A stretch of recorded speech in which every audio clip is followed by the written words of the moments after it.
What is going on, guys? We are once again talking Mayans MC, episode 5. And if my voice is a little different and cracked, it's because I partied my ass off last night and I was supposed to get a review out yesterday, but today is the day. I saw the episode and we're going to talk about it. And it's going to be spoilers because why not? It's already been how many days since the episode?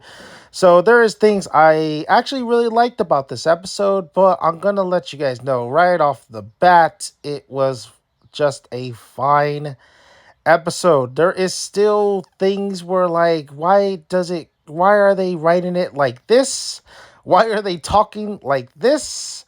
But there is some interesting points and there's some great callbacks or great usage of last season and bringing those storylines into the fold of this one. In one in particular, let's just get off to running start and talk about Easy. Now, Easy Reyes, the leader of the Mayans, is really, he's just, his downfall is just, it's a train wreck that you're seeing coming a mile away.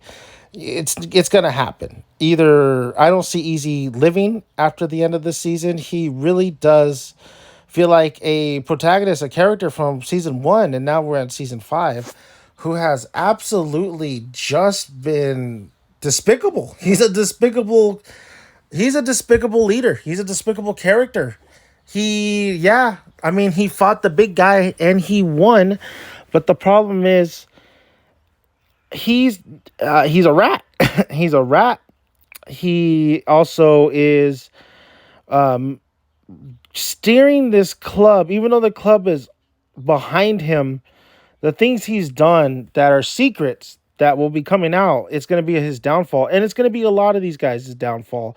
And I think this episode really showcased and really kind of hit home like where we're leading to at the end of the series finale is Easy thinking, overthinking, way too cocky, way too comfortable thinking that this club is going to go to new heights. But if you kind of look at it, they're still barely surviving, and I think one of the better kind of interactions in this episode was absolutely Creeper and Easy.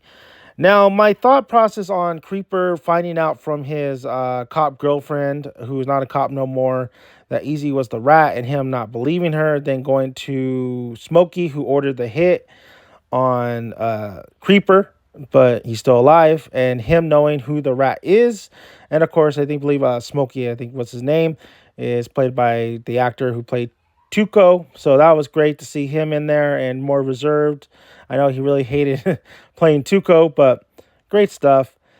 And so my thing is, why did Creeper need his cop girlfriend to dig and find out that who the rat was when this Smoky guy already knew? And if he really wanted to know that, but like he like it's not like Smokey didn't withheld the information. He told him straight up, told him straight up who it was. I did like the bringing back JJ because I thought JJ was absolutely useless last season, and it seems like they did set him up pretty well for this one. I think my problem was JJ. If you're going to introduce a character, he needs at least enough time with the audience for us to really kind of care. And you kind of forgot about JJ until they mentioned him in this episode. So that was a good interaction, though. I did like a lot of the scenes with Creeper, and I did like the scene with Creeper and Easy. And Easy absolutely, Creeper's gonna die. I think he's gonna be killed. But the Easy and Creeper relationship just absolutely kaput. And then you just kind of see a different side of Easy. He's just really losing it. And Sophia is like such a wasted character. Even though Angel did go to him, spoke to her. Sophia is just like, I guess she's a ride or die chick, but she's a very bland character. The a big thing about in this episode was, of course, finally figuring out who burned all the drugs, and it was Angel. Once again, a dumb decision. Like, what is Angel thinking? Obviously, this club is dismantled. This club has nobody have their back really, other than Miguel.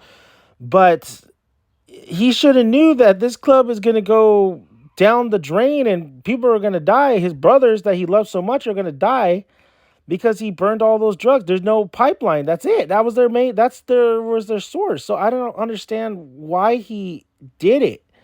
I mean, I kind of understand it because he sees his brother, and then now he's a dad, and blah blah blah, all that stuff. We've seen that before, but the execution was horrible. Unless I get a great explanation on why he did it.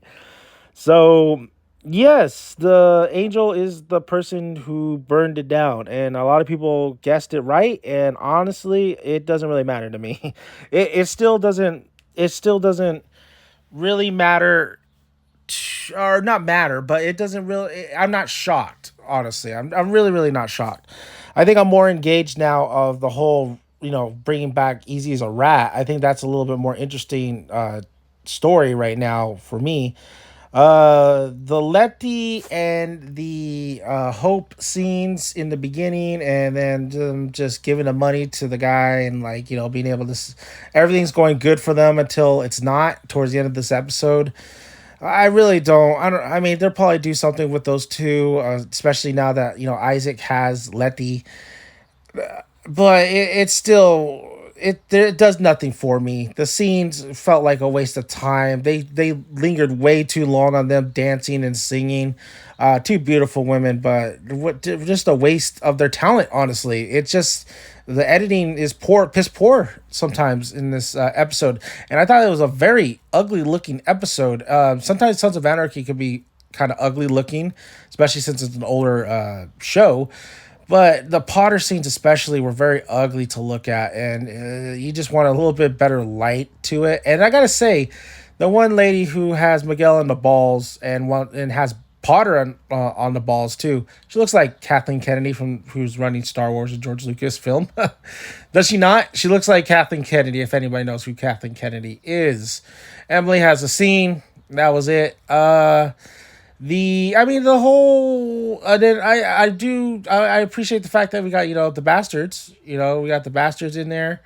No To, because To is Sam Crow, but that was cool to see the bastards. Try to negotiate, which was a dumb idea too, because and then especially Easy saying his little speech. I'm like, I'm with Isaac. Like, what are you talking about? This is all of you. It was nice to see him look for Coco. Unfortunately, the actor wanted to leave, so couldn't end that storyline, I believe, just right. But that would have been such an intriguing storyline with the Coco and Isaac, since they already established the relationship.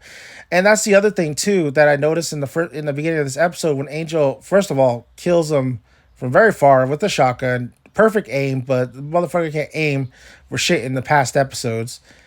And it I think the sons are getting killed, but we don't care because we don't really know this crew. We don't know these people who are getting killed. There is no emotional investment in it, in my opinion.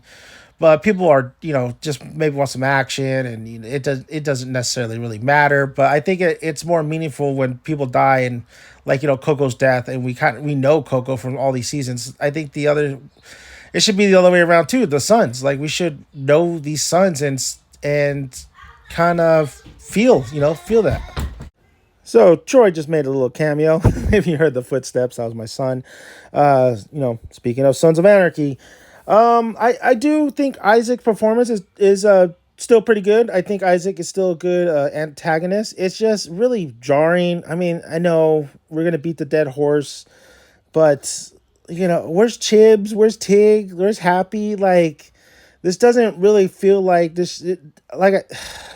I'm not going to continue to complain about this situation. I'm just taking it how it is that we're getting this season. But it would have been nice to Isaac was established more of the main threats for in the Sun side earlier on in the series. But it is what it is. But it was a good scene. Like, Isaac, the actor did a good job. He didn't do fantastic. I think he did a really good job. I think that scene is good with the bastards and everybody, blood spill, the Coco reference. So I thought it was a good solid scene. I was entertained by it. The also Marcus, you got Marcus in here, and seems like he's like more leaning towards his family, but I'm sure he's gonna have something to play with, maybe the club, because he wouldn't be in this season if there wasn't for him something to do. And Easy is going to have his downfall. So what does that what happens to the Mayans? Does Marcus come back? Like what is going on? What's going to happen at the series end? We still have other storylines that need to be addressed. Miguel seems like he's in a little bit of hot water and trouble as well. He does kind of reach out to Angel, and that was a nice scene too, because Angel's a dumbass, and it was, it's we already knew how Angel's character is, so it's not very surprising that Miguel kind of knew who it was, that it was him. But there was some good dialogue. It's just getting trashed by a lot of unnecessary lines in here when it comes to cussing, and when it comes to just like them delivering the Potter. I know he's such a weird guy, but him talking, what was it? He was talking about something super weird to Miguel, like when he was leaving, and it was just like, dude, do they really need to put that in there? I get it. They're trying. It seems like these writers are trying to have more bigger kind of. I think they read what they write and like, oh, that's so good. And that's the problem when you do script writing. You don't automatically just go write something and say and read it to yourself and say that's amazing. I did a good job. Everybody has to see your lines, your dialogue, and that shit needs to be passed over and over and over again, and somebody needs to be real to you and tell you like that's not very good, but what if you change it this way? There was a lot of in this episode, well, what if they did it this way? It probably would have made it a little bit more and make sense, or it would have been a little bit better drama towards it. But it is like I said, at this point I'm just taking what I'm getting, and I think this is a fine episode. I know a lot of people really loved this episode. I didn't love it. It still felt slower paced. It does have a lot of. I am happy that they did bring a lot of the storylines come into play in this episode, but it's still kind of a messy kind of series, or it seems like it's messy. It's a messy series. It's a messy series overall from season 1 to season 5. And I'm sure I missed a lot of other things. I just watched it once. I'll be honest with you, I kind of got a little bit bored of some parts, but the hilarious thing too was when he was like showcasing the money and passing all the money to everybody. And then the one Mayan member, I forgot his name, came from the other charter, has this roll of money, and it's just like $50. It's not like $100 bills; they're $50. I thought that was kind of funny. Like the riches that they're getting, I think it's just not a lot. And I do like Angel's conflict, man. I do like how he needs to try to get this to have Easy listen to him about the selling drugs and all that stuff. But it I don't know. I think Angel's gonna be out, man. I think Angel's definitely gonna be out. So a lot of people thought Tazo was the one that burned down the warehouse, but apparently not. He's not coming back. It was a stupid ass storyline that they did with him, and for nothing. So overall, the episode was fine.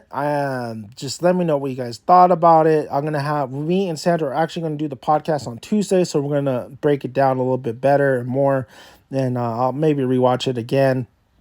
So thank you guys for being patiently waiting for the review. I'm not getting a little sick, I guess. Party too hard last night, so today I'm recovery, but I did get to sit down and watch Mayans MC. So, like always, subscribe to the channel, like the video, and comment below. And there is a lot more Mayans and other stuff in here, so check it out. I'm Danny Man, Dan's son. You guys have a good one.